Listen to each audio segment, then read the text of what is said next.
on day 34 of the 365-day money challenge, let's delve deeper into the universe of compound interest.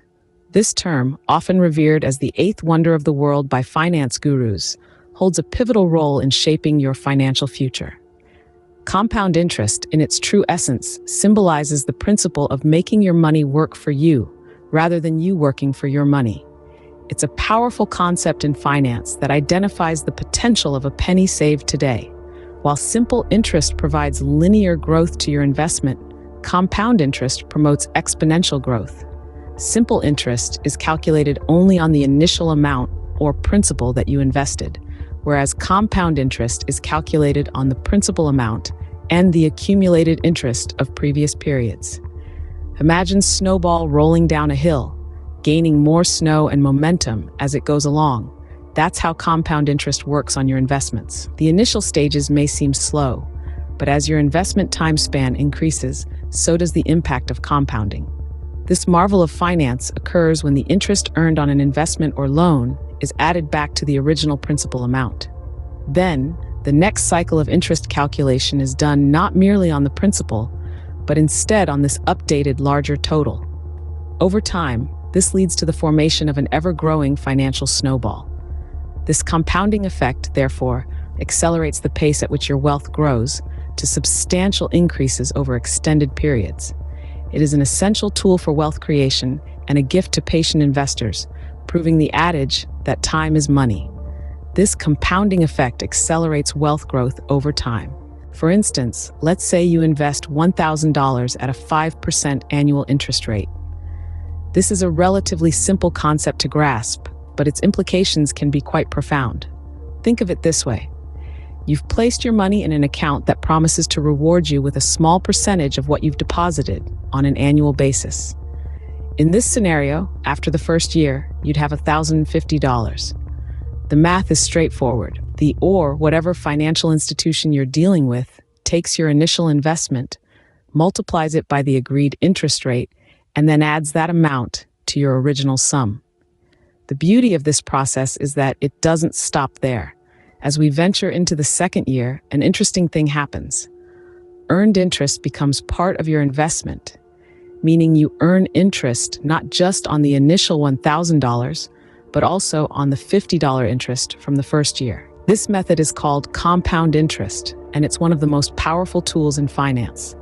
Your $1,000 investment after 2 years of compounding would become $1,102.50.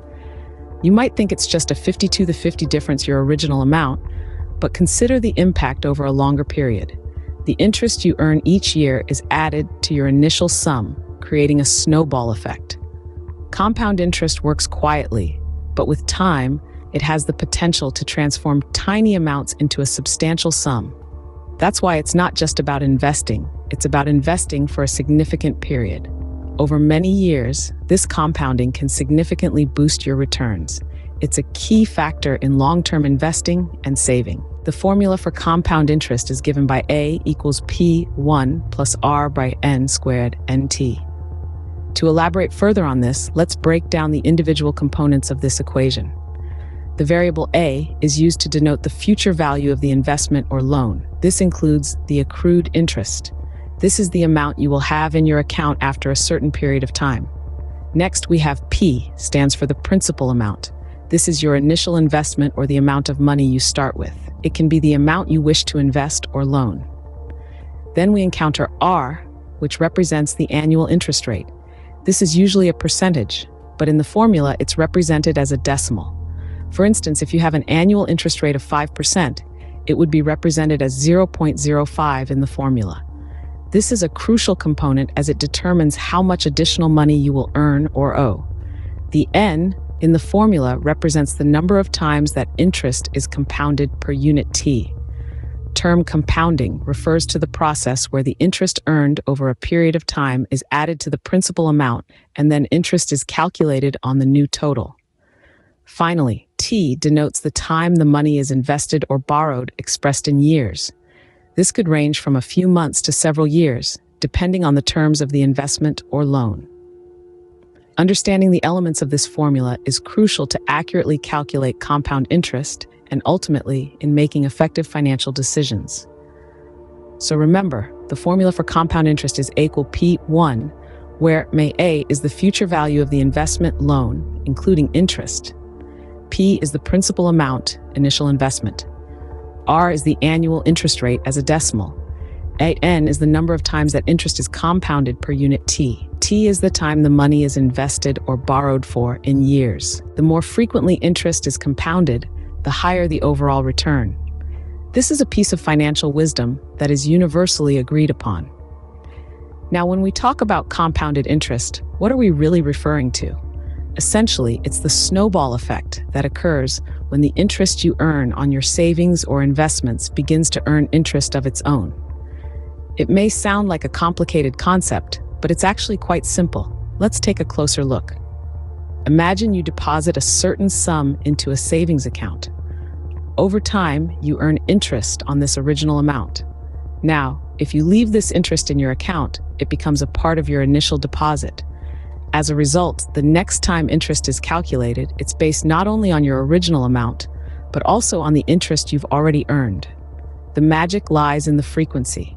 The more often this process takes place, the more your wealth grows. It's like a snowball rolling down a hill, gathering more and more snow as it goes. This is why it's often said that money makes money. But here's the thing, like with most good things in life, compound interest needs time. It's not an overnight success story. It's a long-term strategy that rewards patience and consistency. It's a foolproof way to grow your wealth, but it's not instantaneous. It requires early action and persistent effort. This is why the concept underscores the importance of early and consistent saving or investing to maximize the benefits of compound interest over time.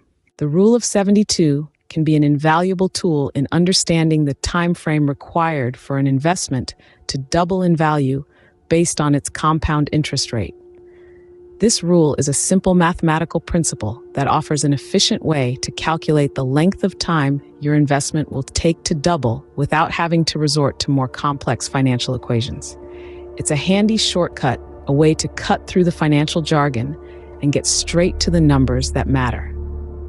To use the Rule of 72, all you need to do is to divide the number 72 by the annual interest rate of your investment. This will give you a rough estimation of the number of years required for your investment to double in value. This rule is effective because it's based on the mathematical principles of compound interest. Compound interest, in layman's terms, is the interest you earn on both your original money and on the interest you continually accumulate. So your money grows exponentially rather than linearly. To better illustrate this concept, let's consider an example. Imagine you have an investment with an annual interest rate of 6%. By applying the Rule of 72, we divide by 6. The result?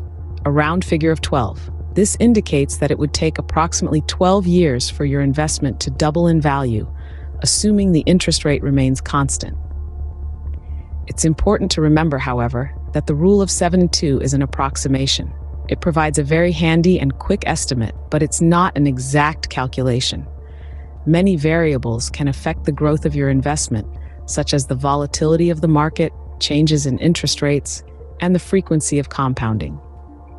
These variables, the Rule of 72, remains a useful tool for getting a general sense of how your savings or investments could potentially grow over time.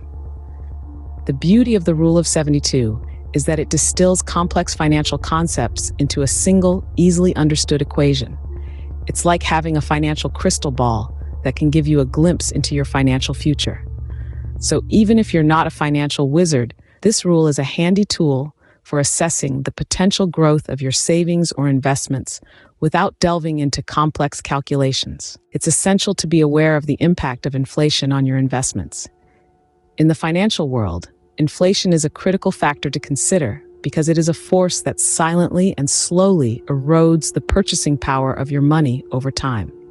Unlike noticeable fluctuations in stock prices or drastic changes in interest rates, inflation is often a gradual process, almost invisible on a day-to-day basis. It's like a silent thief that chips away at your wealth without you even knowing. To understand the effect of inflation, consider this. The very same amount of money that you have today will inevitably buy you fewer goods and services in the future. This is an undeniable fact that reinforces the need for sound financial planning. It's not enough to simply stash away money under the mattress, so to speak. Doing so would mean that the value of your money would diminish as time goes by. When considering your investment strategy, it's fundamental to aim for returns that outpace inflation. This is necessary to not only maintain, but also to grow your real wealth. Remember, an investment that simply keeps up with inflation won't increase your purchasing power. It will merely enable you to stay afloat. To truly gain from your investments, they must grow at a rate faster than inflation. This brings us to the importance of carefully selecting your investments. It's not just about avoiding financial loss or breaking even. It's about ensuring that your chosen investments have the potential to provide returns beyond just keeping pace with inflation. This emphasizes the importance of selecting investments that have the potential to provide returns beyond just keeping pace with inflation.